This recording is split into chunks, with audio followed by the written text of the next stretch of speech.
Motor cycle number 1776 طلبہ سیاست سے لے کر ملکی سیاست کے کئی تاریخی واقعات کی عینی شاہد ہے۔ ایسے واقعات جو تاریخ کی کتابوں میں چھپے اور نہ ہی کسی تاریخ دان کی ان تک رسائی ہو سکی۔ MAO کالج کی طلبہ سیاست سے لے کر پنجاب یونیورسٹی لاء کالج، پھر انجینئرنگ یونیورسٹی میں ہونے والے اسلامی جمعیت طلبہ اور MSF کے درمیان خونی تصادم تک سب کی رازدان موٹر سائیکل نمبر 1776 ہے۔ جی ہاں، 1986 کی بات ہے جب خواجہ سعد رفیق طلبہ سیاست کے اہم رہنما بن کے ابھر رہے تھے تو یہ موٹر سائیکل ان کے زیر استعمال تھی، اور بعد میں انجینئرنگ یونیورسٹی میں زیر تعلیم ان کے چھوٹے بھائی خواجہ سلمان رفیق کے زیر استعمال بھی رہی۔ 86 کی میں موٹر سائیکل چلا رہا ہوں، ایک خواجہ سعد رفیق کی موٹر سائیکل، وہ دونوں کے استعمال میں تھی۔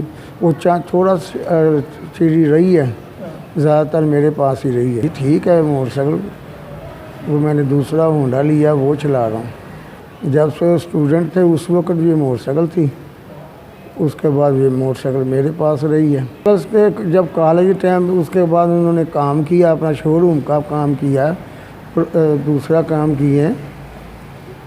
اس کے بعد وہ گاڑیاں بھی تھی ان کے پاس، موٹر سائیکل تو میں ہی چلاتا رہا 86 سے۔ آج بھی یہ موٹر سائیکل ان کے آبائی گھر لوہاری میں موجود ہے اور ان کا درینہ ساتھی چودھری قدیر اس کی دیکھ بھال کر رہا ہے۔ اس پہ کوئی اتنے 2-3 موٹر سائیکلیں میں خرید سکتا تھا۔